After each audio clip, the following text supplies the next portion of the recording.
7월 15일 금요일 새벽기도에 나오신 성도님들을 주님의 이름으로 환영합니다.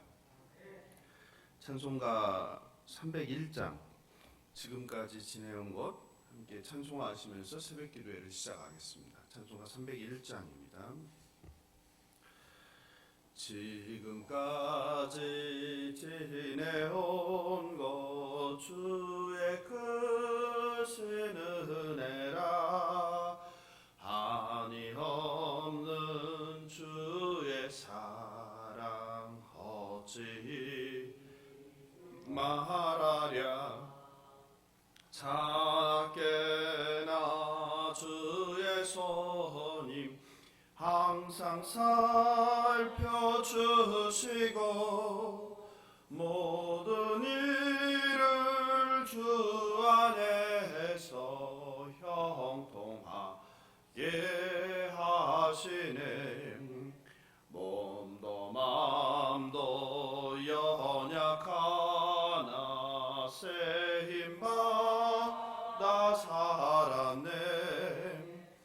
물붓듯이 부으시는 주의 은혜 족하다. 사랑 없는 거리에나 험한 산길 헤맬 때 주의 손을 굳게 잡고 찬송하며 가리라. 주님 다시 배어나리 날로 날로 다가와 무거운 짐 주께 맡겨 벗을 날도 멀잖네. 나를 위해 예비하신 고향 집에 돌아가 아버지의 품 안에서 영원토록 살리라. 주님께서 가르쳐주신 기도하겠습니다. 하늘에 계신 우리 아버지여, 이름이 거룩히 여김을 받으시오며 나라의 임하옵시며 뜻이 하늘에서 이룬 것 같이 땅에서도 이루어지이다. 오늘날 우리에게 일용할 양식을 주옵시고 우리가 우리에게 죄 지은 자를 사하여 준 것 같이 우리 죄를 사하여 주옵시고 우리를 시험에 들게 하지 마옵시고 다만 악에서 구하옵소서. 나라와 권세와 영광이 아버지께 영원히 있사옵나이다. 아멘. 오늘 함께 볼 말씀은 마태복음 28장 11절 15절입니다. 마태복음 이제 다 했죠. 참, 제가 담임으로 와서 마태복음 시작 강의를 시작했는데요. 벌써 이제 끝이 왔어요. 끝이 왔습니다. 꾸준히 하는 게 중요해요. 꾸준히 하는 게. 마태복음을 1장부터 이렇게 하나씩 이렇게 보니까 어떠세요? 좀 다르지 않으세요? 예? 그냥 보는 거랑 구석구석 다 그냥 그죠?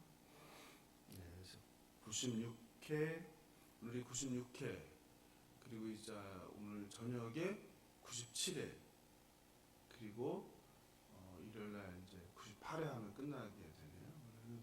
100회로 해서 이렇게 제가 주일날 이제 100회로 딱 맞추려고 했는데 교육을 가는 바람에 두 번이 빠졌어요. 그래서 그 두 개가 중요한 거라 그 세 개로 쪼개서 하려고 했는데 그냥 하나로 하고 뭐 일부러 100회를 맞추는 게 뭐 무슨 의미가 있을까 싶어서 그냥 98로 끝낼 것 같아요.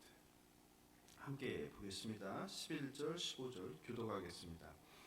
여자들이 갈 때 경비병 중 몇이 성에 들어가 모든 된 일을 대제사장들에게 알리니 그들이 장로들과 함께 모여 의논하고 군인들에게 돈을 많이 주며 이르되 너희는 말하기를 그의 제자들이 밤에 와서 우리가 잘 때 그를 도둑질하여 갔다 하라. 만일 이 말이 총독에게 들리면 우리가 권하여 너희로 근심하지 않게 하리라 하니. 함께 읽겠습니다. 군인들이 돈을 받고 가르친 대로 하였으니 이 말이 오늘날까지 유대인 가운데 두루 퍼지니라. 아멘. 오늘 새벽에 이제 지금까지 지내온 거 찬양을 같이 했는데요. 갑자기 참 하나님 은혜가 크다라는 생각이 들었어요. 참 우리가 지금까지 살아있는 것이 하나님 은혜 아닌가라는 생각이 들어요. 그렇죠? 성도는 늘 그 하나님 은혜에 감사하며 늘 감사, 이래도 감사, 저래도 감사하면서 사는 게 성도 아닌가라는 생각이 들어요. 내가 갖지 못한 것 때문에 원망하며 늘 아쉬워하며 사는 것이 아니라 내가 받은 것, 내가 가진 것에 늘 감사하며 자족하며 사는 것이 하늘이 지린 하늘의 시민권이 속한 성도의 삶이 아닌가 그런 생각이 들었어요. 지금까지 지내온 것이 다 정말 주님의 은혜구나라는 생각이 갑자기 들었어요. 막달라 마리아와 다른 마리아가 부활하신 주님을 만났습니다. 그렇죠. 성경에서 우리가 본받을 사람이 많지만 누구를 본받아야 되겠어요? 마지막을 함께하는 사람이 정말 진짜 의리 있는 사람 아니에요? 그런 생각이 들어요. 막달라 마리아와. 근데 우리가 그런 얘기는 안 하는 것 같아요, 그렇죠? 바울을 본받아라, 또 뭐 모세가 되고 싶다, 여호수아가 되고 싶다. 그러니까 우리가 욕망이라는 생각이 들어요. 뭔가 대단한 사람, 유명한 사람, 영향력이 큰 사람, 늘 이런 성경을 공부하면서도 늘 그런 것 같아요. 네? 늘 그렇게 되고 싶고, 그죠? 근데 사실은 마리아를 본받자 별로 없는 것 같아요. 네? 근데 저는 그런 생각이 많이 들었어요. 특히 마태복음 마지막을 하면서 마지막을 함께한 사람, 네? 모두가 나를 배신하고 떠났는데 마지막을 함께 해준 사람, 얼마나 그게 의미 있나라는 생각이 들어요. 네? 세상 사람들이 다 졸음하고 나를 다 떠날지라도, 부모도 떠나고 배우자도 떠나고 자녀도 떠나고 친구도 떠나고 선배도 떠나고 후배도 떠날지라도 마지막을 함께 해준 사람, 그게 참 값지다라는 생각이 들어요. 저는 막달라 마리아와 다른 마리아가 예수님의 마지막을 끝까지 하는 것을 보면서 그런 생각이 들었어요. 제가 대학교 4학년 때 이제 졸업을 하면서 서울에 이제 기숙사에 있었어요. 경기도 장학관이라고, 경기도에서 이제 서울로 대학을 다니는 사람들한테 참 감사하게도 서울에 이제 물가가 비싸니까 기숙사를 정했어요. 그래서 거기서 이제 생활을 했어요. 그럼 서울에 있는 모든 대학에 있는 학생들이 거기 선발돼서 거기서 있을 수 있었는데, 거기는 잠을 잘 수 있고 하루 3끼를 다 줬어요. 그런 데가 없었거든요. 하루 3끼를. 그때 당시에 제가 대학교 1학년 때는 6만원, 처음 들어갈 때 6만원 내고 있었나? 나중에 올랐는데, 그렇게 거기서 생활하다가 군대 가고, 군대 갔다 와서 또 거기서 생활하고, 또 미국 유학 갔다가 또 오면 또 거기 들어가기가 쉽지 않은데 저는 늘 들어갔어요. 그래서 거기서 생활했는데 늘 거기 가면 너무 좋은 거예요. 하루 3끼 다 주지. 그리고 기숙사 방 너무 시설 좋았죠. 지금도 좋은데 그 옛날에는 얼마나 좋았겠어요?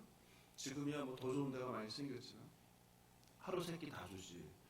또 힘들 때는 친구들 있지, 선배들이 있지, 후배들이 있지. 얼마나 재미있게 생활했는지 몰라요. 거기에 대한 정이 많은데, 근데 이제 졸업을 하면 거길 떠나야 되는 거예요. 근데 대학교 이제 4학년 때 이제 집안이 망하고, 3학년 때 망하고, 저도 이제 대학 3학년 때부터 사업을 했거든요. 3학년 때 망하고, 완전 빈털터리가 돼서 맨날 어떻게 죽어야 되나 이러고 살았어요. 기숙사에서. 그나마 거기에 선배가 있고 친구가 있으니까 같이들 이렇게 같이 그 당시 술도 먹을 텐데 술도 마시고. 근데 참 죽을 생각을 할 때는요, 이렇게 잠이 안 와요. 그러니까 밤새는 거예요. 근심, 걱정, 막 염려, 막 빚 어떻게 갚아야 되나 잠이 안 와요. 그러다가 꼭 언제 잠이 드냐면 이제 해가 뜰 때 드는 잠이에요. 그러니까 삶도 완전히 망가지는 거꾸로 된 거죠. 밤에는 근심 걱정하느라 잠 못 자고 이제 해 뜰 때 되면 자고 그렇게 거꾸로 된 삶을 사는 거죠. 그렇게 한참을 이렇게 매일 어떻게 죽을까 이런 생각을 했던 것 같아요. 그렇게 살다가 이제 졸업을 하니까 거기 기숙사를 나가야 되잖아요. 이제 더 큰 일이죠. 더 큰 일. 야 이제 이거 돈도 없지, 아버지도 망했지, 나도 망했지. 야 이거 도대체 이거 어떻게 살아야 되나. 그때 이제 그 기숙사에 있는데 꽃동네라는 데가 있는데요. 그 언덕을 이렇게 올라가요. 그러니까 졸업을 앞둔 시즌이니까 2월 달이었을 것 같은데 2월 달에 이제 그 꽃동네에 창고를 하나 구했어요. 하루아침에 기숙사 그 따뜻하고 그런 데 있다가 창고에서 살아야 되는데 창고가 이제 보증금 100만 원에 월 10만 원이었던 것 같은데 창고예요. 창고. 그냥 그 옛날 집들 보면은 그 밖에 화장실 있잖아요. 화장실 있고 옆에 창고 하나 있잖아요. 그 장독대 위에 있고 거기에 그러니까 낮잖아요. 그러니까 머리를 이렇게 쓸 수도 없어요. 이렇게 숙여야 돼. 천장 가니까. 거기서 이제 생활을 하게 되는데요. 2월 달에 이제 기숙사를 나와서 그 리어카에다가 돈도 없으니까 뭐 용단을 부를 수 있네. 리어카에다가 쓰던 짐을 싣고 그 언덕배기를 올라가야 되잖아요. 근데 혼자 끌고 못 올라가잖아요. 근데 기숙사에 그 친했던 그 후배가 그 리어카를 뒤에서 밀어주는 거죠. 근데 그날 이렇게 눈이 내리는 거예요. 아 지금 생각하면 그냥 하늘에서 눈이 내리고 하루아침에 이 천국 같은 그 따뜻하고 하루 세끼 밥 주는 그 좋은 기숙사에서 이제 아무도 없는 그 창고 그 방에 가서 이제 살려고 리아카의 짐을 싣고 그 언덕바지로 올라가는데 하늘에서 눈이 내리고 눈에서는 뭐가 흘러요? 눈물이 막 그냥 하염없이 흘러내리고 있어요. 어쩌다 인생이 이렇게 됐나. 그렇게 꿈 많고 공부 잘하고 이렇게 성실하게 열심히 살았는데 어떻게 아버지도 망하고 나도 망하고 나는 이제 오갈 데 없어서 그 좋은 기숙사에서 이제 나와서 창고에서 삶을 살아야 되나 그 생각이 나는데 그때 마지막은 한 애가 잊혀지지 않는 거죠. 리어커를 밀어준 애가 구간모라고 그렇게 마지막을 함께 해준 그 막달라 마리아와 다른 마리아가 참 특별하게 요새 이렇게 그 전에는 저도 늘 모세, 여우수아, 갈렙, 엘리야, 엘리사 유명한 사람들만 들어왔는데 성경을 읽다 보니까 구석구석에 이렇게 숨은 자들이 있잖아요. 또는 이름 없는 자들. 저는 마리아를 본받자 별로 못 들었는데 참 너무 감동적인 것 같아요. 막달라 마리아와 다른 마리아. 그리고 예수님의 부활하셨다는 것과 제자들에게 갈릴리로 가라는 그 사명을 가지고 떠나죠. 그리고 지진이 일어나고 누가 나타났어요? 천사가 나타났고 그 무덤을 지키던 경비병들은 어떻게 놀라 자빠졌죠. 네? 놀라 자빠졌어요. 얼마나 놀랐겠어요. 네. 그리고 정신을 차리고 어떻게 합니까? 11절에 보니까 대제사장들에게 가죠. 그죠? 11절 같이 읽어볼까요? 여자들이 갈 때 경비병 중 몇이 성에 들어가 모든 된 일을 대제사장들에게 아니니. 그죠? 여자들은 어디로 가요? 예수님의 사명을 받고 제자들에게 가죠. 예수가 부활했다고. 그리고 경비병은 어디로 가요? 대제사장들에게. 여기서 뭐가 바뀌어요? 운명이 바뀌는 거죠. 경비병과 여자들의 운명이 완전히 바뀌는 거죠. 그리고 이 소식을 들은 대제사장들은 어떻게 깜짝 놀랐죠? 그래서 뭘 소집해요? 비상회의를 소집하죠. 국가에 위기가 생기면 항상 하는 게 뭐예요? 비상회의 소집하는 거 아니에요? 누가? 지도자들이 모여서. 예? 이때도 그런 거죠. 대제사장들이 누구를? 장로들을 불러 모은 거죠. 그래서 뭘? 회의를 하죠. 예. 회의 결과가 무엇입니까? 예? 회의 결과. 오늘 본문에 나오잖아요. 예? 회의 결과가 뭡니까? 12절에 나오잖아요. 예? 12절에 있잖아요. 회의 결과가 뭐예요? 매수하자. 회의 결과 뭐가 나와야 돼요? 정상적이라면 야, 우리가 신을 죽였구나, 하나님을 죽였구나, 큰일 났다, 회개하자, 살려달라고 하자, 그리고 빨리 알리자. 그분이 하나님이셨다, 그분이 사랑하셨다, 우리 모두 죄를 뒤집어쓰고 빨리 모여라, 회개하자. 안 그러면 우리는 하나님의 심판을 받는다. 이게 돼야 되는 거 아니에요? 그런데 그게 아니라 뭐예요? 군인들에게 돈을 줘서 매수하자. 얼마나 기가 막힌 일입니까? 이처럼 죄가 스스로 자라납니다. 합리적으로 문제를 해결하며 다수의 의견을 모으는 회의가 이렇게 어리석은 결과를 낳는 경우가 비일비재합니다. 다수결이라는 것, 그죠? 다수결이라는 게 이렇게 위험한 거예요. 집단지성을 이용한다는 것도 이렇게 위험할 수 있는 거예요. 항상 옳은 것도, 항상 가장 합리적인 해결책을 찾는 것도, 진실을 밝히는 것도 아닐 수 있는 거예요. 진실을 밝히려고, 진리를 찾으려는 마음이 회의에 참석한 사람들에게 없다면, 정직한 마음이 없다면 인간들이 하는 회의의 결과는 다 뭐예요? 다 이런 거예요. 자신들의 죄를 밝히기보다 자신들의 죄를 숨기기 위한 급급한 것이 인간들의 회의의 결과가 될 수 있다는 것을 우리는 본문을 통해 배워야 합니다. 종교 지도자들이 어떤 음모를 꾸밉니까? 12절에서 군인들에게 돈을 많이 줘. 즉 돈으로 사람을 매수합니다. 뇌물을 줍니다. 그것도 어떻게 줘요? 성경은 돈을 어떻게 줬다고 그래요? 많이. 그렇죠. 많이. 감추고 싶은 내용이 크면 클수록 액수가 어떻게 되겠어요? 많아지겠죠. 이것이 당시 이스라엘의 지도자인 고위층들이 하는 짓이에요. 그러니 우리는 지도자들을 어떻게 해야 돼요? 늘 무조건 믿고 신뢰하기보다는 그들이 정말 옳은가 하고서 지켜봐야죠. 저들이 하는 말과 행동이 정말 이 나라와 이 민족과 국민들을 위해서 하는 것인가? 정말 국민들을 섬기기 위해서 하는 것인가? 아니면 자신들의 이익을 위해서, 자신들의 권력을 유지하기 위해서 하는 것은 아닌가? 늘 우리는 예의주시해야 됩니다. 이들은 예수님의 부활 사건과 자신들의 잘못을 숨기기 위해 또 다른 음모를 꾸밉니다. 그게 13절이죠. 같이 읽겠습니다. 이르되 너희는 말하기를 그의 제자들이 밤에 와서 우리가 잘 때에 그를 도둑질하여 갔다 하라. 나오죠? 음모를 꾸몄죠. 음모가 뭡니까? 야, 예수님이 없어졌다. 부활했는데 큰일 났다. 그래서 세상이 소란하게 될 텐데 이거를 진정시키기 위해서는 합당한 이유를 만들어야 된다. 그게 뭐예요? 경비병들이 3등 사이에 예수님의 제자들이 와서 예수님의 시체를 훔쳐갔다. 이게 바로 그 유명한 뭐예요? 도둑설이죠. 도둑설. 그것도 모자라서 망설이는 군인들을 안심시키죠.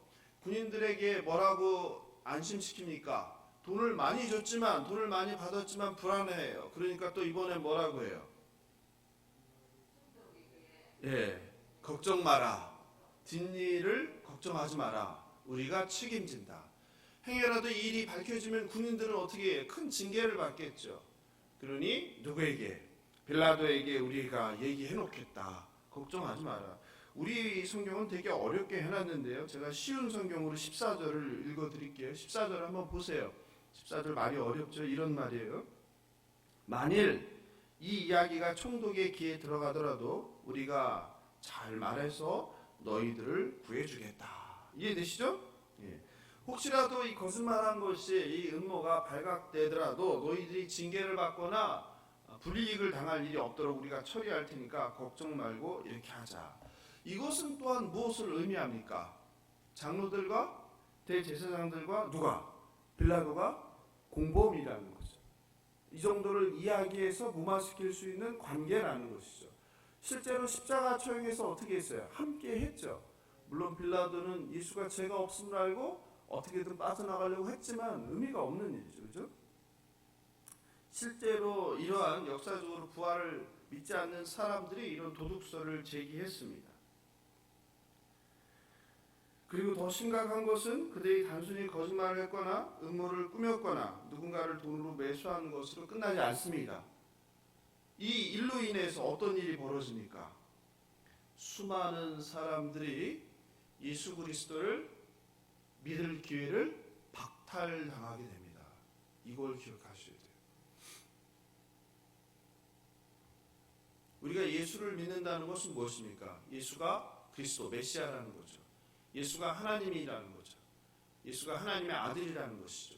거기에 가장 강력한 근거가 무엇입니까? 부활이죠.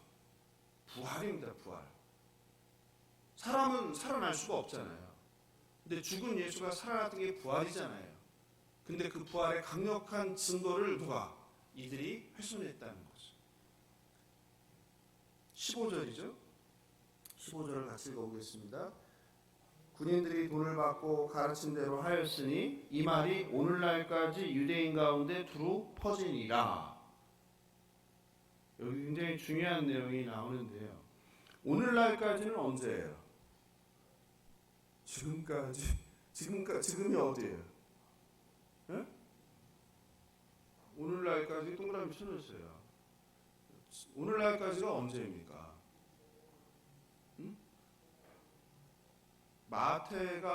이 마태복음의 저자가 복음서를 썼을 때죠. 이해하시죠? 예수님은 언제 돌아가셨어요? 예수님은 BC 4년에서 6년에 태어나셨죠. 기원 AD 1년에 태어나신 게 아닌 거는 한번 말씀드린 것 같은데, 그죠? 성경 기록을 찾아보면 연대기가 잘못돼서 그 30년을 살았다고 하면 AD 26년 정도에 아마 돌아가셨을 거예요. 그렇죠? 그렇죠? 그러면 이 마태복음을 쓴 거는 언제입니까? 마태복음이 쓰여진 게 언제입니까? 성경은 기록하지 않죠. 그러나 대체로 언제라고 들으셨습니까? 복음서가 쓰여진 것은요, 보통 60년에서 80년 사이예요. 마태, 마가, 누가복음이 쓰여진 게 60년에서 80년이거든요. 학자들마다 다르긴 하는데 마태복음은 제일 먼저 쓰인 책이 어떤 책이죠? 복음서 중에서 마가복음이 제일 먼저 쓰였어요. 마가복음이. 예. 마태복음은 70년 전후에 쓰인 것이라고 우리가 봐요. 그러면은 이 마태복음이 쓰여졌을까? 오늘날까지는 마태복음이 쓰여질 때까지겠죠. 그죠? 그러니까는 예수님께서 돌아가셨을 때 이 나쁜 녀석들이 제자들이 시체를 훔쳐갔다는 도둑설을 퍼뜨렸는데 그게 언제까지고요? 적어도 30년, 40년이 지났을 때까지도 그 땅에 있는 유대인들은 뭘 믿고 있더라? 예수가 부활했다는 것을 믿지 않고 제자들이 시체를 훔쳐갔더라. 이걸 믿는다는 거예요. 그러니 자기들만 죄를 진 것이 아니라 수많은 유대인들을, 수많은 사람들이 누구에게로? 부활을 믿고 예수를 믿고 하나님의 자녀가 되는 기회를 박탈시킨 결과가 되었다는 사실이죠. 이게 굉장히 중요한 일이죠.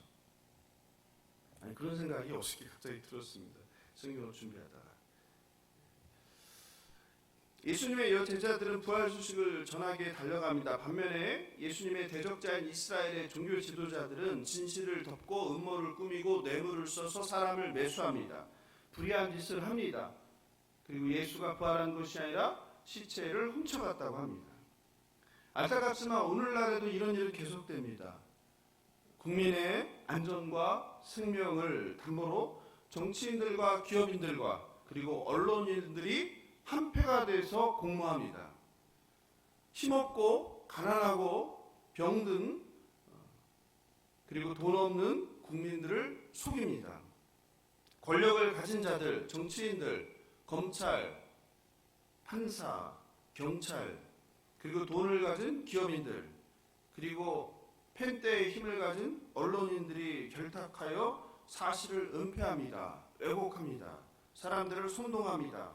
오직 자신들의 이익과 자신들의 권력과 자신들의 돈을 위해서 말입니다. 필요하면 돈으로 사실을 은폐하고 사람을 매수합니다. 하나님의 공의에 정면 도전하는 일입니다. 이런 자들은 하나님의 진노의 심판을 받아 마땅합니다. 이처럼 세상은 모든 문제를 무엇으로 해결합니까? 자신의 권력과 돈으로 해결하려고 합니다. 무엇을 위해서요?